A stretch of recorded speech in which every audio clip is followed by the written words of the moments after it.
जय हिंद बच्चों, जैसा कि आप लोग जानते हैं, अपने विचारों को अभिव्यक्त करने के लिए सुदृढ़ भाषा की आवश्यकता होती है। सुदृढ़ और सुस्पष्ट वैज्ञानिक भाषा ही हमारे विचारों को संपूर्ण और सही अर्थ में दूसरों तक पहुंचा सकती है। तो भाषा की समझ के लिए हम लोग उसके अवयवी तत्वों जैसे वर्ण, अक्षर, शब्द और वाक्य को समझते हैं। इस क्रम में हम लोग पिछली क्लास में पढ़े थे शब्द निर्माण के बारे में, और शब्द निर्माण में हमने बताया था कि 4 मूल स्तंभ हैं: संधि, समास, उपसर्ग और प्रत्यय। हम लोग बारी बारी से इन सभी विषयों को, सभी शीर्षकों को पढ़ेंगे, लेकिन इससे पहले मैं समझता हूँ कि आपको जानकारी होनी चाहिए कि जैसे हिंदी में हम लोग वर्ण अक्षर को तो देखते हैं, अ, आ, इ, उ, ए, ऐ स्वर वर्ण है, और व्यंजन वर्ण क, ख, ग, घ, ङ, ये सभी जो व्यंजन हैं, इन सबको मिला के पूरे हमारे वर्णमाला बनी है। और हिंदी भाषा का तो प्रादुर्भाव सबसे बाद में हुआ है। इसका संस्कृत की उत्पत्ति, हिंदी की उत्पत्ति तो संस्कृत से हुई है। हालांकि हिंदी की उत्पत्ति संस्कृत के तुरंत बाद नहीं हुई है। संस्कृत और हिंदी के बीच में अनेक भाषाएं हैं, और भी भाषाएं हैं जो जिनसे सफ़र करके और हिंदी तक पहुँचे हैं। भाषा परिवर्तनशील होती है, ये बराबर भाषा में परिवर्तन होते रहता है, और इसी परिवर्तन के क्रम में संस्कृत से पाली, पाली से प्राकृत, प्राकृत से अपभ्रंश, अपभ्रंश से अवहट्ट, और तब हमारी हिंदी का जन्म हुआ। तो हिंदी के हम लोग मूल ध्वनियों को, जिन्हें वर्ण कहते हैं, उन्हें तो हम पढ़ते आ रहे हैं। आखिर इनका जन्म कहाँ से आया होगा? तो इनकी उत्पत्ति जैसे स्वर वर्ण कहते हैं, अ, आ, इ, उ, ए, ऐ, ओ, और क, ख, ग, घ, ङ, ये सभी हमारे संस्कृत से आए हैं। और उन वर्णों को संस्कृत में कैसे, कहाँ से आया, कैसे उनकी उत्पत्ति हुई, उसी के विषय में आज हम चर्चा करेंगे, जिसका हम लोग शुरुआत करते हैं माहेश्वर सूत्र से। इन माहेश्वर सूत्र से हमारे संस्कृत वर्णमाला का जन्म हुआ है। ये माहेश्वर सूत्र क्या है, इसके विषय में हम लोग बात करते हैं कि माहेश्वर सूत्र क्या है। पहले हम इसको प्रमाणिक एक श्लोक को देखते हैं कि माहेश्वर सूत्र का श्लोक क्या है। तो देख, आइए पढ़ते हैं।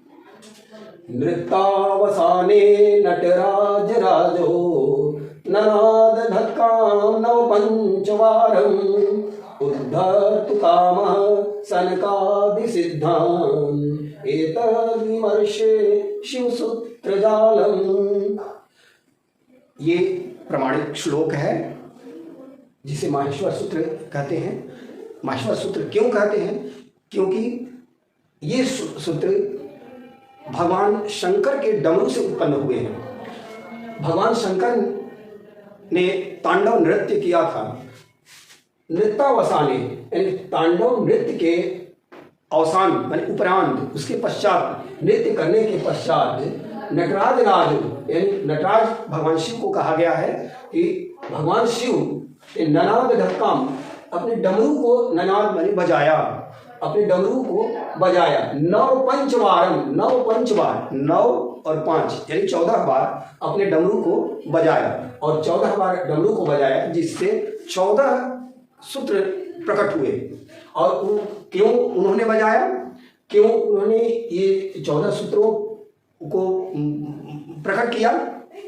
उद्धार तो काम सनकादि सिद्धांत, सनकादि ऋषियों की सिद्धि और उनकी कामना की पूर्ति के लिए, उनके कामना के उद्धार के लिए, सनकादि ऋषियों के कामना की सिद्धि के लिए, उनकी कामना की पूर्ति के लिए एतद विमर्श शिवसूत्र जालम, इस विमर्श में शिवसूत्र का ये वर्णमाला, ये जाल, ये समूह प्रस्तुत है।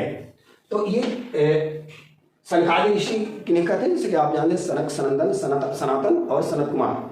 ये ऋषियों की सिद्धि के लिए, उनकी कामना के लिए, उनके उद्धार के लिए भगवान शंकर ने ये डमरू बजाया और वो उनसे जो 14 सूत्र प्रकट हुए, उन सूत्रों को माहेश्वर सूत्र का, क्योंकि भगवान शंकर के डमरू से प्रकट हुए इसलिए अब भगवान शंकर को महेश कहा जाता है, इसलिए महेश्वर सूत्र, भगवान महेश से जो प्रकट हुए उसको महेश्वर सूत्र कहा गया।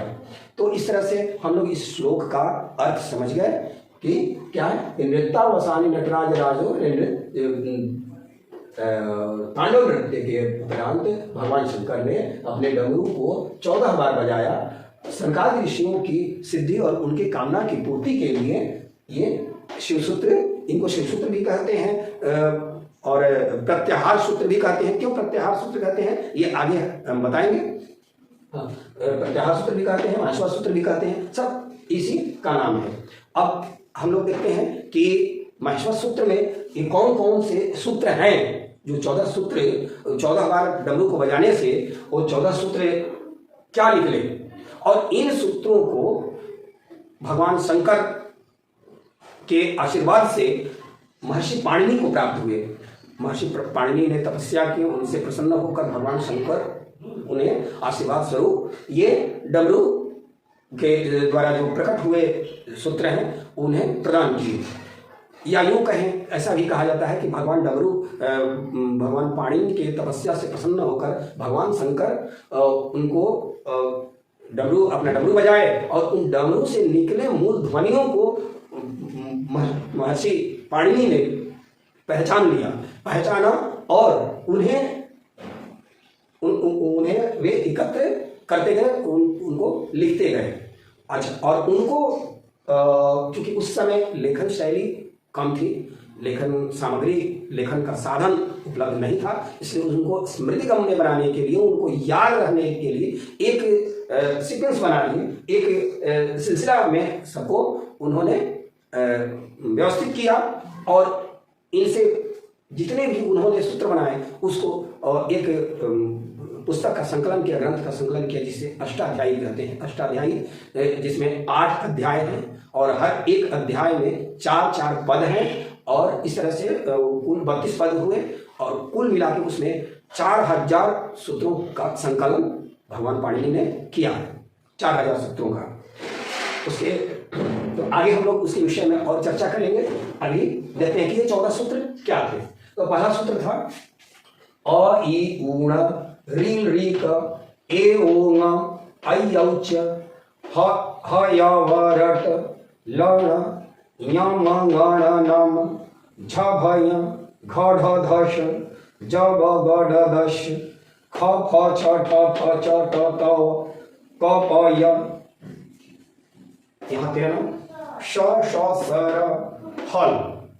इस तरह से ये 14 सूत्र हैं, 14 सूत्र हैं जो कि 14 बार डमरू बजाने से ये प्रकट हुए हैं और इन सूत्रों की हम लोग व्याख्या आगे देखेंगे कि इनका स्वरूप क्या है। इसमें ऐसे इस रूप में व्यवस्थित किया गया, देख रहे हैं कि सब पहले शुरू के आरंभ के 4 सूत्रों में ये स्वर वर्ण का की चर्चा की गई है। स्वर वर्ण है अ इ उ री री ए ओ और ऐ यौ।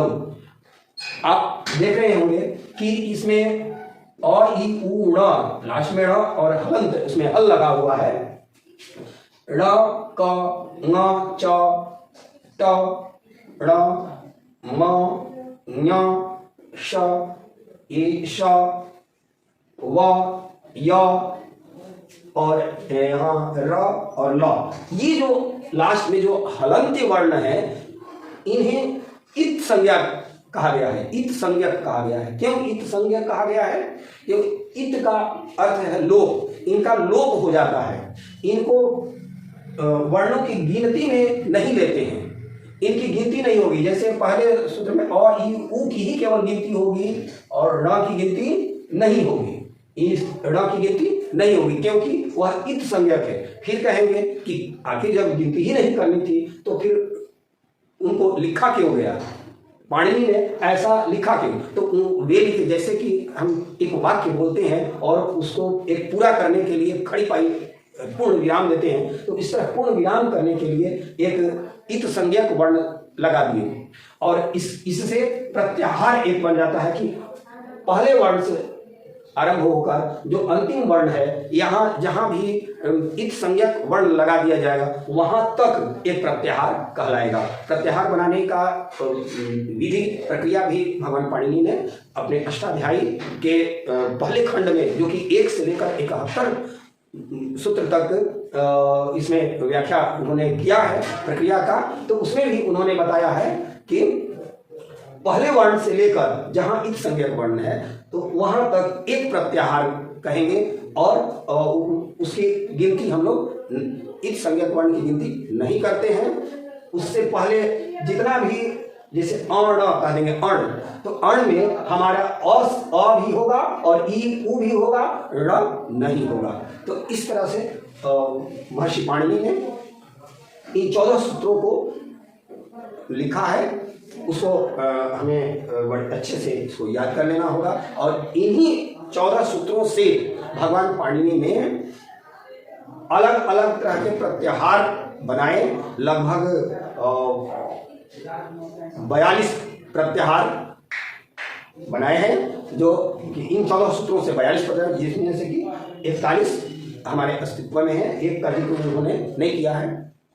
तो इस तरह से महेश्वर सूत्र से हमारे ये 14 सूत्र प्रकट होते हैं और इन्हीं वर्णों से आप देखेंगे कि जो हिंदी के वर्ण हैं वो इन्हीं वर्णों से आए हैं, इन्हीं वर्णों से लिया गया है, उनको अलग तरह से व्यवस्थित कर दिया गया है, उच्चारण स्थल के हिसाब से व्यवस्थित कर दिया गया है। ये तो भगवान शंकर के डमरू से प्रकट हुए थे, उन्हें भगवान पाणिनि ने समझा और पहचान करके लिपिबद्ध उन्होंने किया और इसे अपने अष्टाध्यायी का मूल मंत्र माना।